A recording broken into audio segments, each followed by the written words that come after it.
바로 담배? 담배. 짝퉁 던일 담배.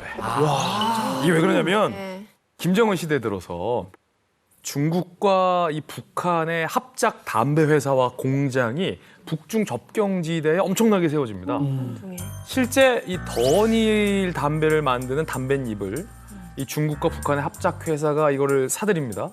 그리고 이걸로 가짜 던일 담배를 만들어서 포장을 똑같이 하는 거예요. 이걸 또 중국으로 다시 들여보내요. 그럼 이 중국에 들어간 짝퉁 던일이 동남아나 아프리카 등 전 세계로 가는데 이 수익이 최대 약 7억 달러, 9천억 원에 해당할 것으로 보고 있습니다. 이 짝퉁 담배를 만들어서 파는 곳을 주관하는 곳이 어디냐?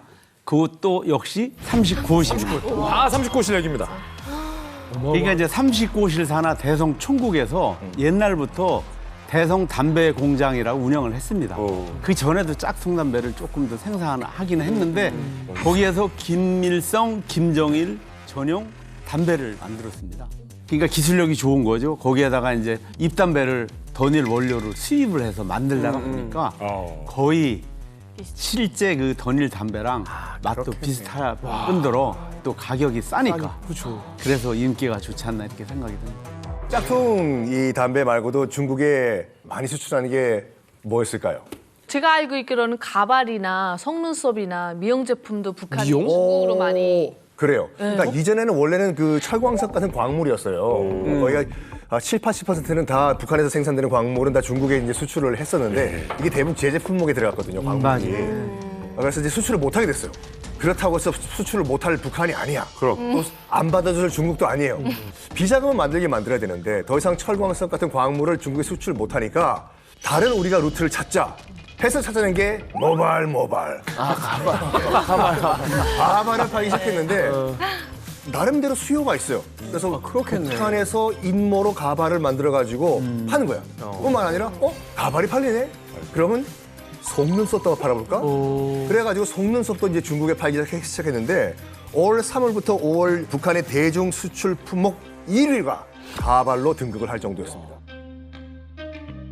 북한이 이제 가발이나 속눈썹 수출에 이제 집착할 수밖에 없는 거는 뭐냐면 자본이 없거든요. 그렇죠. 그러니까 뭘 만들라 하더라도 원료하고 재료는 있어야 되는데 그걸 돈 주고 사올 수가 없는 거고 또 하나는 뭐냐면 기술력도 발달하지 않았는데 이게 노동 집약적이거든요. 그러니까 재료는 뭐예요? 몸으로 떼어주고 북한이 일로 갈 수밖에 없는 게 우리나라도 사실 60년대, 70년대 이걸로 외화 벌었어요. 그리고 머리 잘라서, 맞아. 길바닥에 아줌마들이 돌아다니면서 머리 잘라서 삭기도 하고 그랬었어요. 저희 사촌 언니가 여기 가발 회사 다녔어요. 근데 그때 한참 젊은 사람들한테 이 회사가 인기가 많았어요.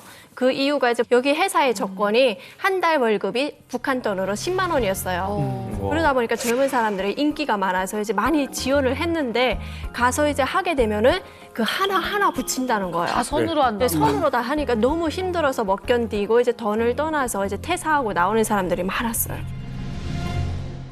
가발만큼 인기 있는 거 있습니다. 이제 가발만큼 인기 있는 게 이제 북한에 또 수출하는 게 의류예요, 의류. 옷 만드는 건데 제가 태어난 고향이 평성시인데 뭐가 있냐면 북한에서 가장 큰 그 장마당이 있어요. 그게 이제 메이드 인 코리아라는 이제 라벨.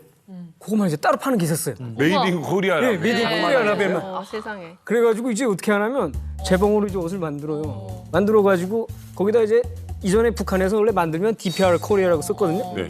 DPR 코리아라고 붙이면 누가 입어요? 그걸 안 입어요. 안 입지. 근데 메이드 인 코리아라고 하면 이제 무조건 사람들이 입지. 뭔가 인식이 달라져요. 한정판으로. 한국에 대한 이제 우리나라. 인식이 좋기 때문에 그러니까 이제 그걸 이제 만들어가지고 이제 딱 라벨 딱 붙여서 이제 처럼 이제 하는 거죠.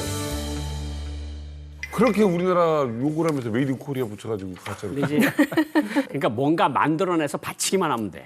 메이드 인 DPRK가 좋을 때는 메이드 인 DPRK를 붙이고 그리고 한국 거가 잘 팔린다 그러면 메이드 인 코리아라고 붙이고 그걸 또 중국에다가도 또 그렇게 팔고 내수 시장에도 돌리고 그러니까 이 혁명가들이라고 하는 게 과정을 전혀 중요하지 않다니까 레닌이 말한 것처럼 속이고 어쩌더라도 어쨌든 혁명이 승리하기만 된다고 하는 게 이제 공산주의자들 기본 수법이니까 과정은 전혀 중요시 않은 게 북한이죠. 그래서 이제 필요할 때는 중국산으로 변하는 대표적인 북한산 상품이 있는데 그게 뭐냐면 바로 우리나라에도 왔던 송이버섯. 이게 뭔 말이에요?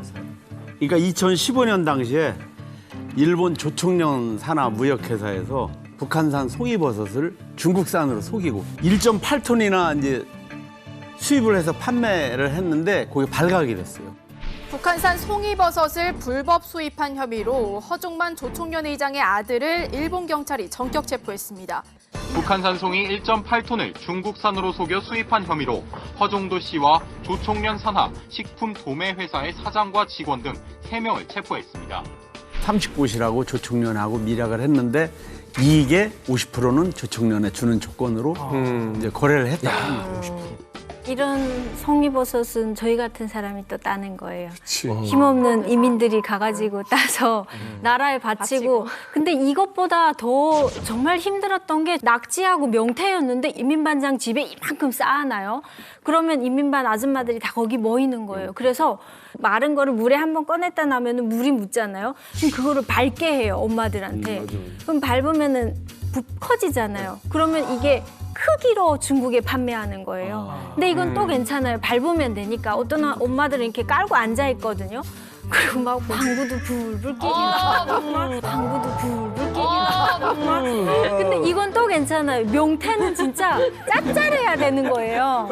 그러면 중국인들이 좋아한대요. 짭짤한 명태를 소금물이랑 그리고 미원 있잖아요. 미원물 담그는 거 아니에요. 담그면은 얘가 퍼지거든요. 그래서 안 돼. 뿌려야 되는데 스프레이가 없잖아요. 이걸 뿌리지 못해서 저희 엄마랑 입에 너무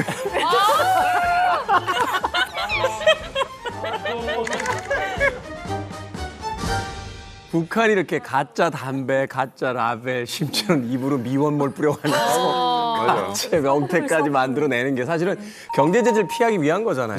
그리고 중국 입장에서는 사실은 북한이 몰락하는 걸 이제 원치 않으니까 그런 이해가 맞아서 이제 이런 일들이 벌어지고 눈 감아주고 하는 것 같은데 아무리 생각해도 근본적인 의문은 전 세계적으로 이게 수출이 가능한 거냐. 북한이라고 하는 나라가 국가가 불법을 만드는 나라 아니에요. 슈퍼노트라고 이야기 들어보셨죠? $100짜리 위조 지폐. 그것 또한 한동안 굉장히 큰 문제에서 관리를 해요. 그러니까 처음에는 80년대는 어떻게 했는가 하면 이 사람들이 가짜 지폐를 가지고 와요. 그러면 진짜 지폐를 한 $5,000 놓고 가짜 지폐를 $5,000 놓고 사이사이에 섞어서 매매를 시켜요. 위패 지폐기에 다 통과하거든요. 그러면 은행에 갖다 그 돈을 입금을 해요. 그리고 그 나라 돈으로 또 화폐를 바꿔요. 그리고 그 돈을 다시 외화로 바꿔서 그거를 북한에다 송금을 해요. 자금 제재 없을 때. 세탁이네, 세탁. 이게 이제 처음에 하던 방법이에요. 그다음에 지금은 아야 슈퍼노트가 북한 내부에서도 돌고 있어요. 그러니까 북한 내부에서도 이거 가짜 아니야? $100짜리 받으면 맞아요. 자기네가 하도 만들었으니까 이게 $100짜리가 가짜인지 진짜인지 모르는데 이게 상표 인쇄 공장에서 만들다 나니까 슈퍼노트가 그렇게 정밀해요. 그래서 이게 아프리카에서는 얼마나 많은 북한에서 만든 슈퍼노트가 들어오는지 모르거든요. 근데 이게 결국은 미국에 돌아가면 미국에서는 그걸 간별해내는 거예요. 이제 정밀기기로 보죠. 정밀기계로 보니까 그러니까 이런 것까지 다 국가가 하니까 제품이 질이 좋고 그러니까. 세계에서 통용이 되는 거죠. 자, 이번엔 중동에 있는 우리 김진 채널A 차장 기자 연결합니다. 예, 저는 지금 중동으로 이동을 했습니다. 판넬을 다시 한번 뜯어보겠습니다.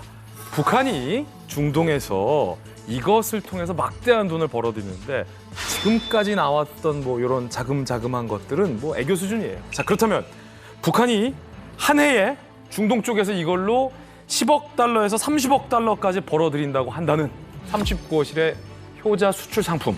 조단이네, 조단. 과연 뭘까요? 그 정체는